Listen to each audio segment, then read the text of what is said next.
As you guys know, Jamal Adams requested a trade from the Jets like about a week and a half ago, and he's made it pretty clear that he wants out of the Jets. And last week as well, he listed some teams that he would welcome joining, and those seven teams are the Ravens, Cowboys, Texans, Chiefs, Eagles, Niners, and Seahawks.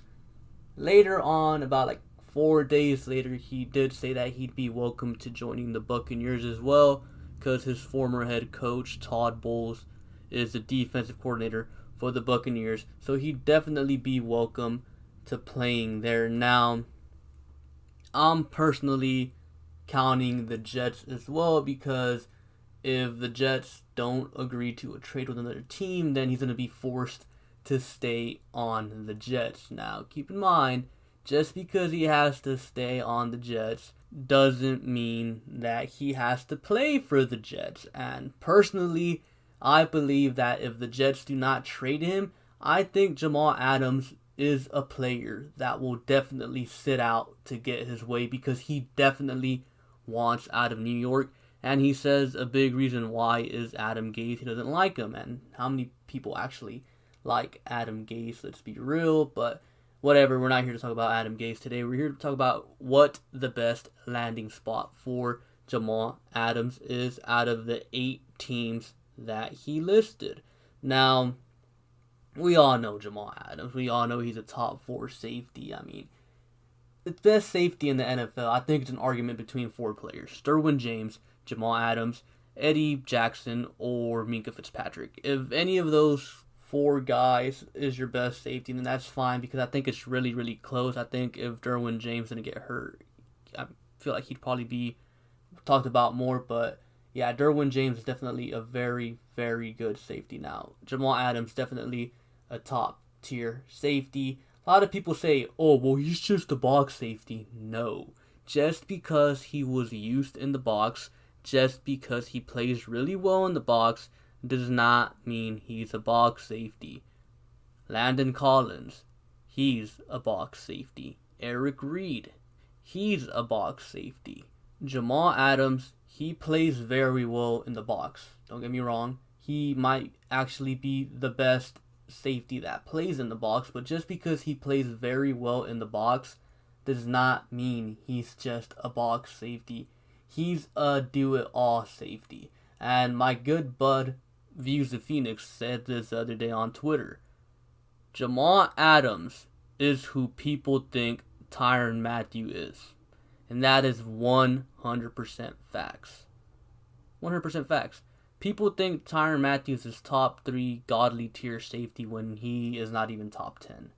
And Jamal Adams is who people think Tyrann Mathieu is. Jamal Adams actually impacts the game.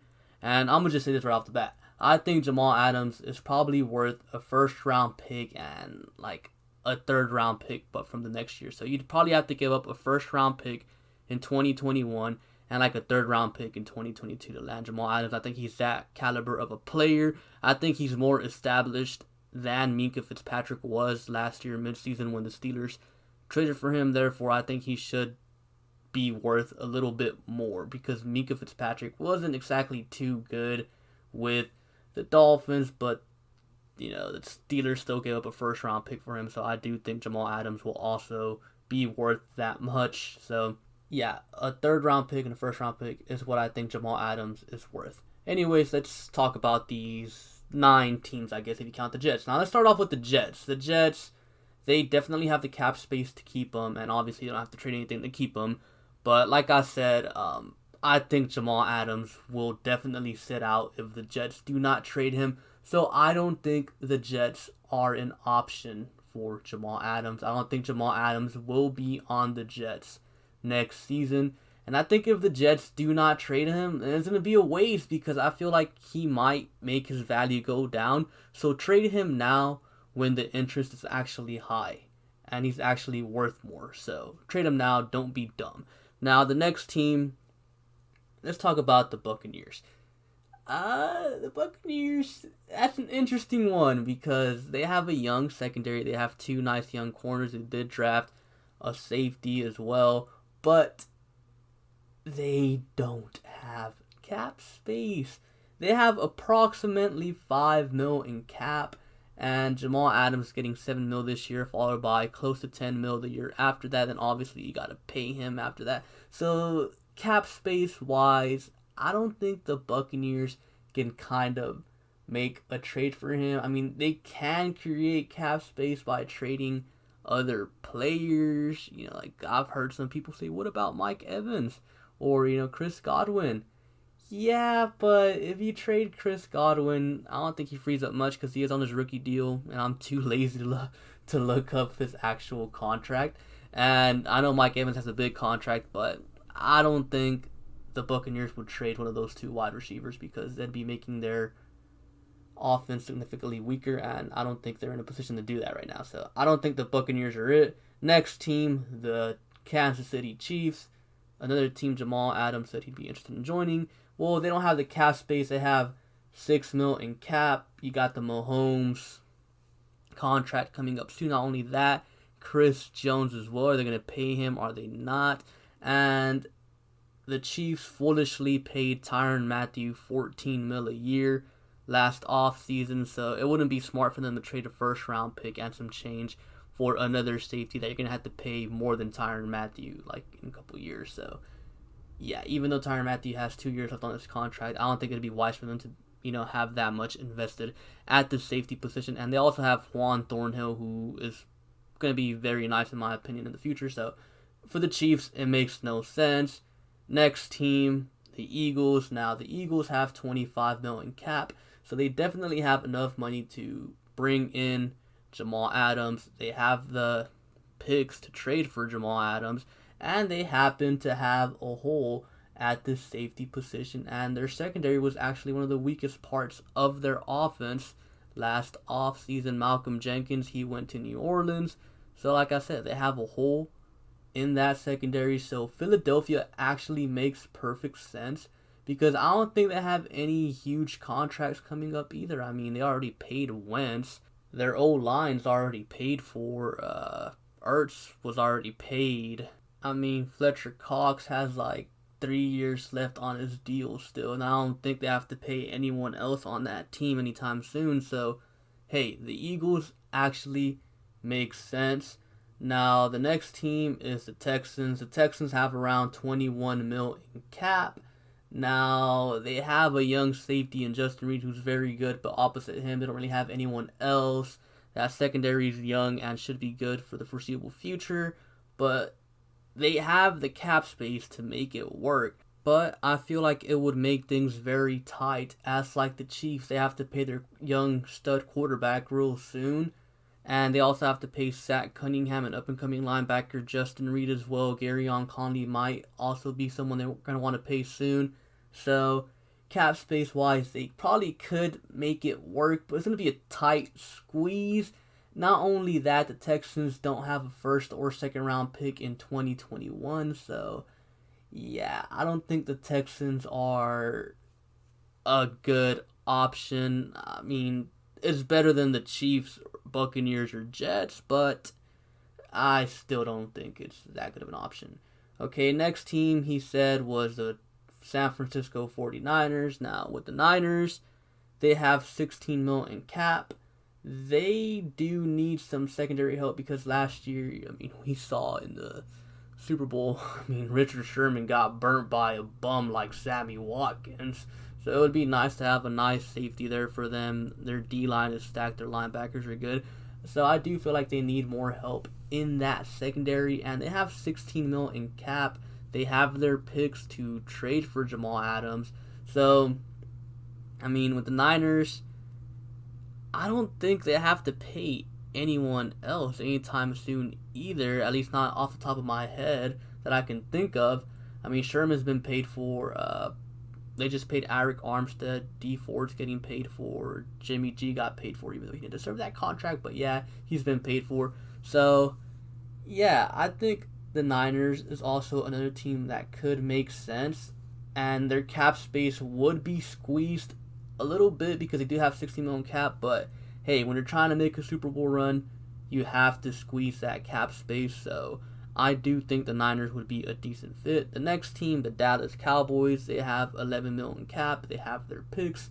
And we know Jamal Adams definitely wants to go to the Cowboys because he's like from the Dallas area. So, I mean, it makes sense. But the Cowboys, I mean, they're paying, what's his name, Dak Prescott like 31 mil because of the franchise tag. They might have to pay him soon, like actual money, like close to like 35 mil something. They're paying Ezekiel Elliott a lot of money for a running back. They're paying Amari Cooper 20 mil, which I think is too much for Amari Cooper. They're paying, what's his name, DeMarcus Lawrence 20 mil, which is, in my opinion, too much for DeMarcus Lawrence. They have Jalen Smith coming up soon in contract.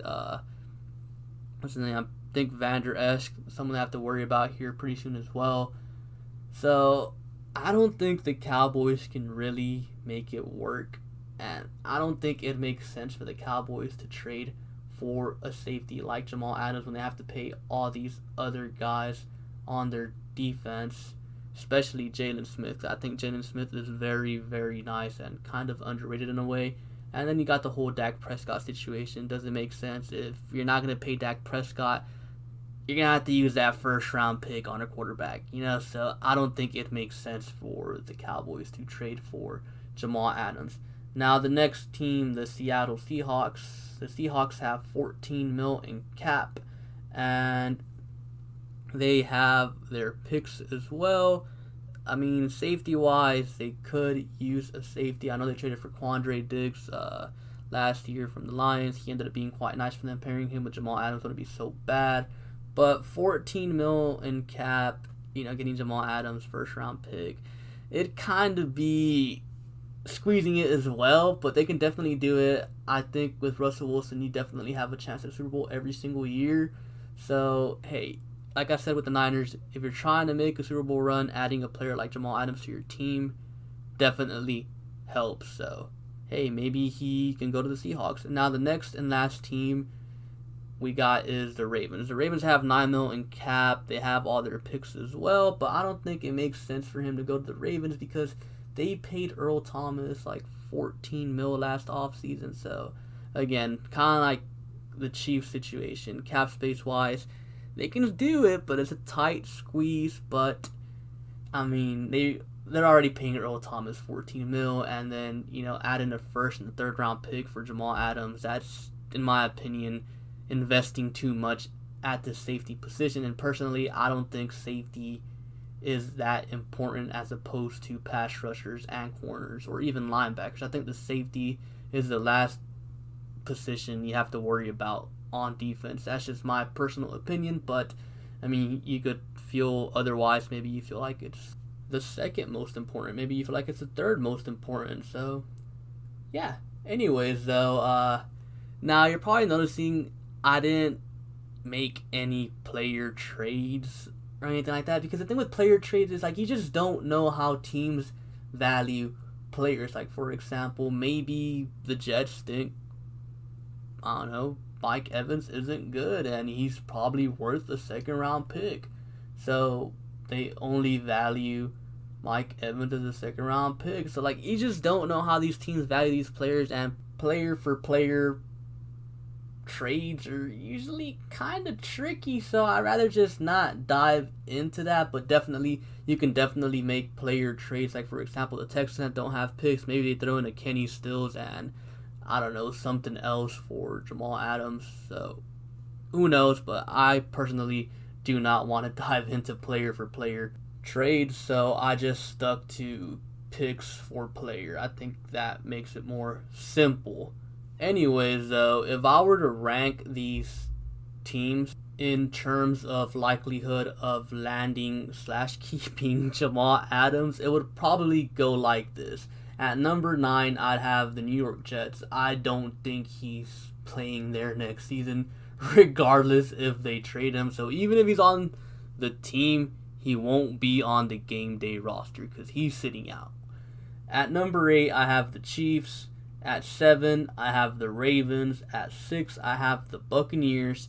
At 5, I have the Cowboys. At 4, the Texans. At 3, the Seahawks. At 2, the Niners. And at 1, I have the Eagles. I think Philly is by far the best landing spot for Jamal Adams. I think it's the most realistic one as well. Now, if you're the Jets, Chiefs, Ravens, or Buccaneers, I straight up think it's not going to happen. He is not going to be there next season. If you're the Cowboys or Texans, then there's a small chance, but still highly unlikely. Now, if you're the Seahawks, Niners, or Eagles, I think it is very, very possible. Anyways, that's all I have for you guys for today. Comment down below where you think Jamal Adams will end up this season. And yeah, be sure to like and subscribe. Thank you for watching, and I'll catch you guys later. Peace.